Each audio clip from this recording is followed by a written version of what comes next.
আসসালামু আলাইকুম।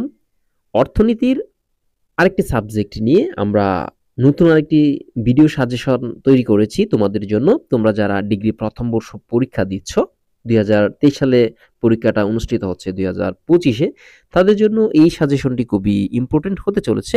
কেননা এখান থেকে 99% পর্যন্ত কমন পড়ার পসিবিলিটি রয়েছে।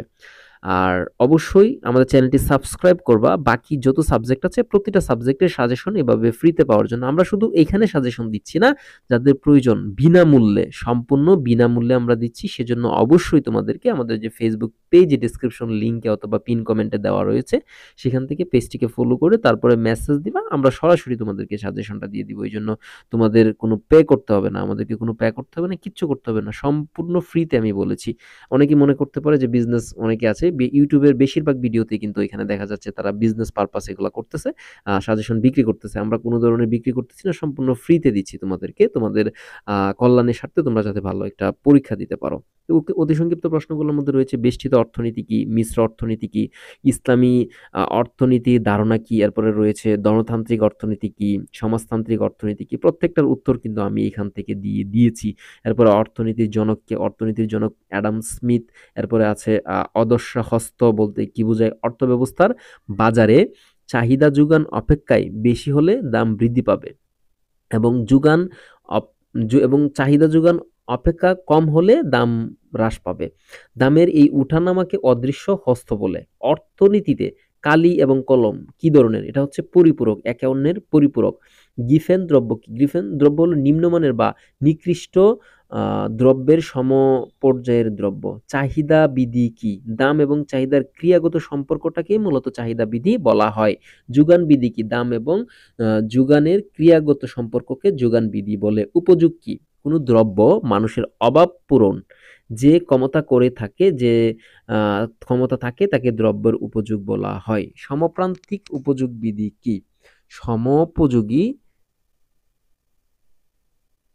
হ্যাঁ, সমপ্রান্তিক উপযোগ কি? কোনো দ্রব্যের অতিরিক্ত এক একক ভোগের ফলে মোট উপযোগের যে পরিবর্তন সৃষ্টি হয় তাকে প্রান্তিক উপযোগ বলে। এমআরএস এর পূর্ণরূপ, এখানে পূর্ণরূপগুলো আছে বা অন্যান্য যেগুলো আছে এগুলো একটু ভালো করে তোমাদেরকে পড়তে হবে, বা কোনটার জনক কে, সেই বিষয়গুলো তোমরা ভালোভাবে পড়বে। এখানে কিন্তু স্ক্রিনশট দেওয়ারও আমি অপশন রেখেছি, এবং আগের অন্যান্য সাবজেক্টের ভিডিওগুলো থেকে এখান থেকে স্ক্রিনশট দেওয়ার জন্য ভালো সিস্টেম করে আমি জুম করে কিন্তু ভার্টিক্যালি দিয়ে দিয়েছি। কেননা হরিজন্টালি তোমরা যখন এটা করতে যাও সেক্ষেত্রে দেখা যায় যে তখন সেটা স্ক্রিনশট দিলে রেজুলেশন থাকে না, বা তোমরা অনেকে অনেক ধরনের অভিযোগ জেনেছো, সেজন্য স্ক্রিনশটটা দেওয়ার জন্য সহজ করে দিয়েছি আমি তোমাদের জন্য। এরপরে দেখো বাকি যে প্রশ্নগুলো দিয়েছি, আয় প্রভাব কি, নিরপেক্ষ মানচিত্র কি, নিকৃষ্ট দ্রব্য কি, ভোক্তার উদ্ধৃত কি, উৎপাদক কি, উৎপাদন সম্প্রসারণ পথ কি, ভিএমপি এর পুনরূপ কি। এখানে অনেকগুলো পুনরূপ আছে, তোমরা কিন্তু একটা কাজ করবা, প্রত্যেকটা পুনরূপ পড়ে যাবা। দুই একটা পুনরূপ কিন্তু মাস্ট থাকবেই থাকবে, এখানে কিন্তু দুই একটা পুনরূপ থাকবেই থাকবে। এরপরে আছে সুযোগ ব্যয় কি? কোনো দ্রব্যের অতিরিক্ত একক উৎপাদন করতে অন্য দ্রব্যের উৎপাদন যতটুকু ত্যাগ করতে হয় তাকে সুযোগ ব্যয় বলে। প্রান্তিক জমি বলতে কি বোঝায়? যে জমির উৎপাদন খরচ এবং আয় পরস্পর সমান তাকে প্রান্তিক জমি বলে। একচেটিয়া বাজার কি? বিভেদমূলক দাম ব্যবস্থা কি? অলি গুপল গুপলি কি? তারপরে মানে এখানে যতগুলো প্রশ্ন আছে প্রত্যেকটা ইম্পর্টেন্ট। আর এই যে দেখো স্ক্রিনশট দেওয়ার আমি যে সিস্টেমটা করে দিয়েছি, এখান থেকে তোমরা স্ক্রিনশট দিয়ে তারপরে সেটাকে উল্টে তোমরা সরাসরি পড়তে পারবা, বা এখানে খাতায় লিখেও পড়তে পারবা। ঠিক আছে?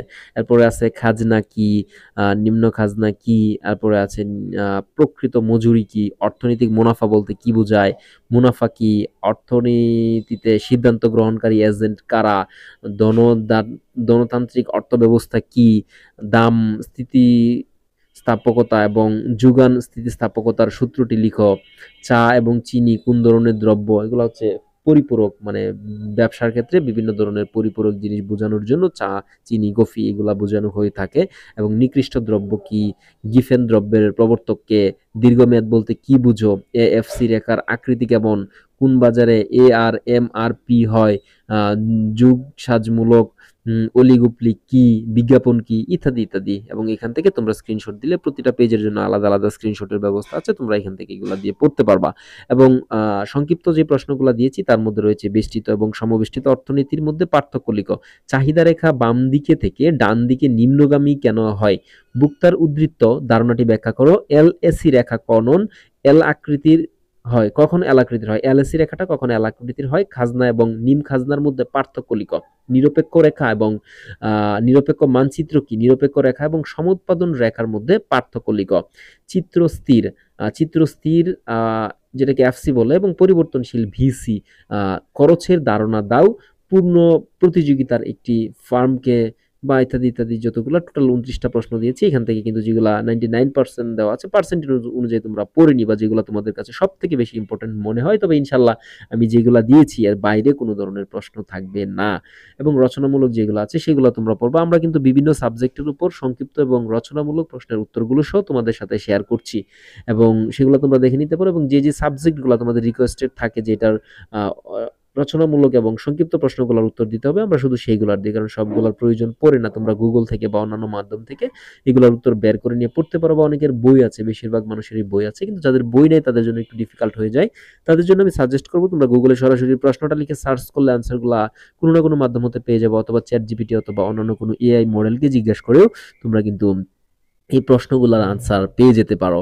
তবে এগুলা হুবহু একদম নাও মিলতে পারে, তবে এআই মডেলগুলা তেমন ভুল করে না, এটার প্রাসঙ্গিক একটা আনসার দিবে। তোমরা এখানে উল্লেখ করে দিবা যে ডিগ্রি প্রথম বর্ষের অমুক সাবজেক্ট প্রথম পত্র বা দ্বিতীয় পত্রের জন্য আমার এই প্রশ্নের উত্তরটা প্রয়োজন বা এই উত্তরটা দাও।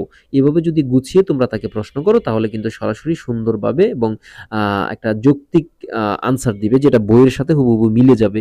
মানে ওরা কিন্তু অ্যাকচুয়ালি সরাসরি কোনো আনসার করে না, ওরা কোনো না কোনো জায়গা থেকে নলেজ বেসড আনসারগুলো দেয়, মানে কোথাও থেকে নলেজটা গ্রহণ করে কোনো ওয়েবসাইট বা অন্যান্য কোনো মাধ্যম থেকে। এখন তুমি যদি একটা একটা করে সার্চ করো তাহলে সবগুলো দেখে তুমি একটা সমন্বয় করতে বা কম্বিনেশন করতে অনেক সময় লেগে যাবে, কিন্তু এই এআই মডেলটা খুব কম সময়ের মধ্যে, মানে যতটুকু সময় লাগে লিখতে এই সময়টার মধ্যে সে কিন্তু বিভিন্ন জায়গা থেকে নিয়ে এসে তোমাকে সমন্বয় করে একটা সঠিক অ্যান্সার দিয়ে দিচ্ছে। তো তোমাদের জন্য অর্থনীতি বিষয়ক যাদের পরীক্ষা রয়েছে তাদের জন্য শুভকামনা রইল। সবাই ভালো থাকো এবং সুন্দরভাবে পরীক্ষা দাও।